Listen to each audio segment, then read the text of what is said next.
আজি মই class 9 algebraic identities মানে বীজগণিতীয় অভেদ পাঠটোৰ মই বীজগণিতীয় অভেদসমূহ সম্পৰ্কে দেখাব লৈছো। এটা ভিডিঅ' প্ৰস্তুত কৰিম।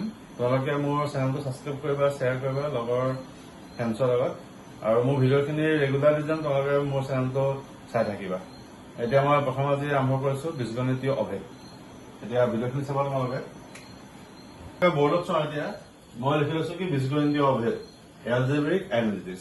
এটা এলজেব্ৰিক আইডেন্টিটিজ তাৰে কেইবাটাও আছে। প্ৰথম আমি লিখিম, মন কৰিবা ইয়াত a square minus b square. দেখিছা তোমালোকে a square minus b square, এইটো হ'ব a plus b, next a minus b.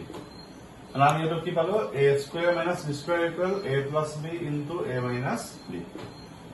এতিয়া আমি এইটো জানো a plus b a minus b যদি মাল্টিপ্লাই কৰি দিওঁ, আমি পূৰণ কৰি দিওঁ, তোমালোকে পুনৰ কি পাবা, a square minus b square. এতিয়া a into a minus b plus b into a minus b.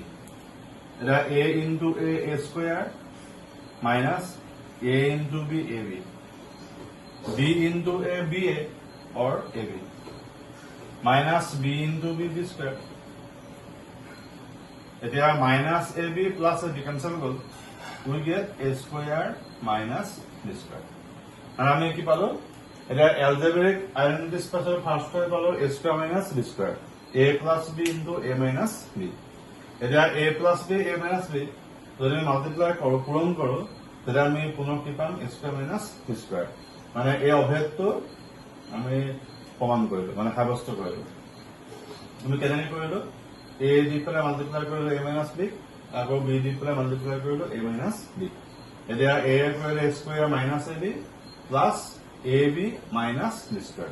এতিয়া plus A B minus A B cancel গল, আমি কি পালো, a square minus b square.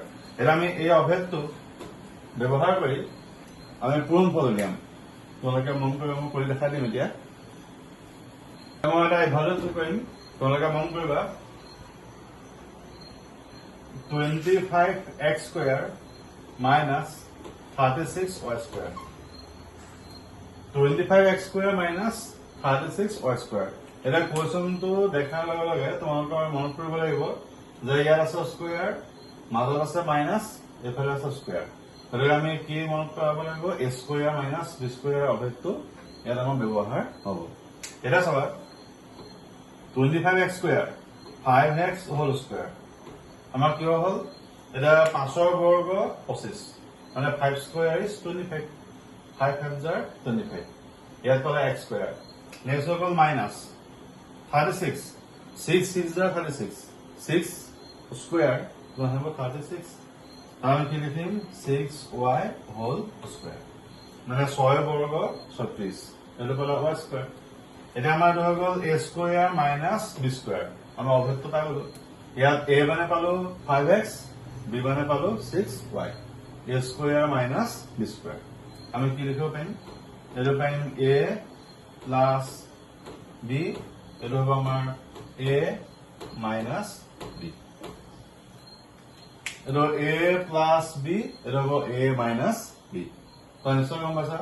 এটা 25x square minus 36y square অভেদটো আমি কি কৰিলো, আমি চিগনিফাই কৰিছো। কেনেকৈ কৰিলো, আমি এইটো 5x whole square minus 6y whole square. এতিয়া 5ৰ বৰ্গ 25, xৰ বৰ্গ 6 বৰ্গ 36, y বৰ্গ। এতিয়া এ স্কোয়াৰ মাইনাছ বি স্কোয়াৰ, এইটো হ'ব a plus b a minus B. তোমালোকে নিশ্চয়টো মন কৰিছা। এতিয়া আৰু এটা চাবা, এটা এক্সাম্পল আৰু দিছো মই।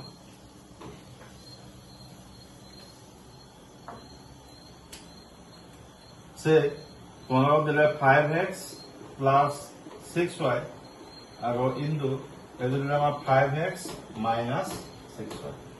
তেতিয়া তোমালোকে কি দেখিবা, ইয়াত দেখিছা 5x, এইটো পালা 5x, ইয়াত পালা 6y, ইয়াত পালা 6y, এটাত আছে প্লাছ, এটাত আছে মাইনাছ, তাৰমানে এ plus b a minus B. তোমালোকে কি গম পাইছা কোনটো হ'ব অভেদ ব্যৱহাৰ আমাৰ ইয়াত, a plus b a minus b. এতিয়া a plus b a minus b, a মানে পালা 5x, b মানে পালা কিমান 6y। তোমরা ইয়াত চোৱা তাহলে আমি কি লিখিম a square minus b square a square minus b square এটা 5 বর্গ হৈ গল আমাৰ 25 এটা পেলা x বৰ্গ 6 বৰ্গ পেলা 36 এটা পেলা y স্কয়াৰ আমি এনেকৈ কৰিব লাগিব তাহলে আমি কি বুজি পালো যদি আমাক এনেকৈ দিয়ে তেতিয়া আমি জানিম a square minus b square অভেদটো ইয়াত ব্যৱহাৰ হৈছে আৰু যদি আমাক এনেকৈ দিয়ে আমি কি গম পাম একেটাই তাহলে a plus b a minus b অভেদটো ব্যৱহাৰ হৈছে তাহলে আমি কি পালো একেটাই a square minus b square তাহলে কেতিয়াবা তোমাক এনেকৈ দিছে আমি জানিম a square minus b square অভেদ যদি আমাক এনেকৈ দিয়ে তেতিয়াও গম পাম a square minus b square অভেদ গতিকে a square minus b square তুমি অভেদটো কি বুলি পালা এতিয়া a plus b a minus b thank you এটা কথা চাবা আউটাৰ মই কৰিব লৈছো এটা a প্লাস 0.1 এফালে পালা a মাইনাস 0.1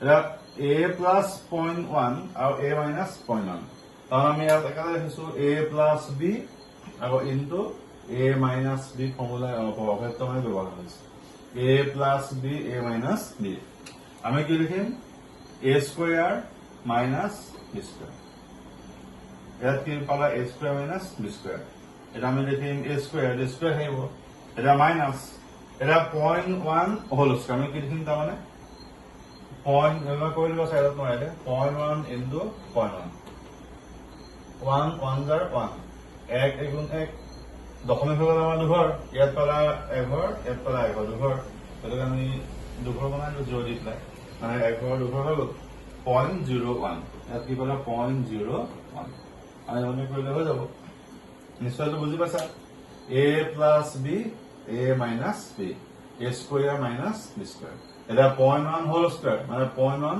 টু টাইমস দুবার 0.1 ইনটু 0.1 এটা 1 1 জাৰ 1 দশমিক হল দুঘৰ এটা 0 দি পেলাই দুঘৰ কৰি দিলো ইয়াত আমি কৰিব লাগিব স্টুডেন্টস এতিয়া মই দিছো তোমালোকক প্ৰথমখিনি দিছো অলপ বেছিক মানে ইজিকে অলপ দিছিলো এতিয়া মই ইয়াৰ এপ্লিকেশনটো অকমান জটিল কৰিছো মানে এটা ভগ্নাংশ হিচাপে দিছো নে 81/4 পাইছা ইয়াত পাইছা 36/49 এটা আমি চাম এটা বৰ্গ সংখ্যা বনাব লাগিব এটা হল তোমাৰ 81 তাৰমানে 9 বৰ্গ একাশী 9 9 জাৰ 81 4 2 স্কয়াৰ মানে 2 2 জাৰ 4 9/2 9 বৰ্গ একাশী 2 বৰ্গ 4 এফালে আমি x স্কয়াৰ আছে x লগাই লৈ ব্ৰেকেট দি দিলো তাহলে কি দেখিলা ইয়া 2 বৰ্গ 4 9 বৰ্গ একাশী x ৰ বৰ্গ নিশ্চয় বুজি পাইছা ইয়াৰ মাজত আছে আমাৰ মাইনাস এটা 49 7 7 জাৰ 49 7 7 গুণ 49 তাৰমানে 7 ৰ বৰ্গ হ'ব 36 6 6 জাৰ 36 6 6 গুণ 36 এটো হল 6 y আছে আমাৰ y স্কয়াৰ আছে এটা বৰ্গ এনেকে ব্ৰেকেট দি দিলো এটা 6 বৰ্গ 36 7 ৰ বৰ্গ 49 এত পালা y স্কয়ার আমি কি দেখিলো a square minus b square a square minus b square আমি কি লিখিম এটা লিখিম a প্লাস এটা হ'ব আমাৰ b আকৌ ইয়াত হ'ব এটা হ'ব a মাইনাস b এটা পালো আমি a প্লাস b এটা পালো a মাইনাস b ইয়াত a মাইনাস আছে 9x/2 ইয়াত b মাইনাস আছে 6y/7 তাহলে a square minus b square a plus b মানে 9x/2 প্লাস 6y/7 আৰু a minus b 9x/2 minus 6y/7 তাহলে আমি a square minus b square যেটো অভেদ পালো a square minus b square equal a plus b into a minus b এই অভেদটোৰ আমি কেইবাটাও এপ্লিকেশন আমি কৰিলো মানে নিশ্চয়খিনি বুজি পাইছা এটা মই তোমাক হোমৱৰ্ক দিম তোমাৰ হোমৱৰ্কখিনি মোক এটা WhatsApp চেনেল মই খুলি দিম চেনেলটোত বুক তুমি এনসাৰলৈ দিব পাৰিবা মই এটা তোমাক মই এই অভেদটোৰ এপ্লিকেশন দেখালো এটা তোমাক নেক্সট মই হোমৱৰ্ক দিম তো হোমৱৰ্কখিনি মানে কমেন্টছত দিব পাৰিবা কমেন্টছত তোমাক এনসাৰখিনি মই কৰি দিব পাৰিবা মই চেক কৰি দিম আৰু নেক্সট তোমাৰ যদি কিবা যদি ডাউট থাকে ডাউটখিনি কমেন্টছত লিখি দিবা মই যেতিয়া নেক্সট তোমাক মই কৰি দিব পাৰিম তাহলে ভিডিওখিনি চাই থাকিবা মই এনেকুৱা ৰেগুলাৰ ভিডিও দি যাম গতিকে ঠিক আছে ধন্যবাদ স্টুডেন্টস এটা মই তোমাক তিনিটা হোমৱৰ্ক দিছো তোমালোকে বহি লিখি ল'বা আৰু হোমৱৰ্ককেইটা কৰিবলৈ যত্ন কৰিবা আৰু যদি কিবাৰ কাৰণে যদি হোমৱৰ্ককেইটা কৰিব নোৱাৰা তাহলে কমেন্টছত মই লিখিবা মই উত্তৰকেইটা কাইলৈ কৰি দিম তোমালোকে এতিয়া এটা ধুনীয়াকৈ হোমৱৰ্ককেইটা লিখিবা স্টুডেন্টস তাহলে আজিলৈ বাই বাই তোমালোকে এইখিনি ধুনীয়াকৈ লিখিবা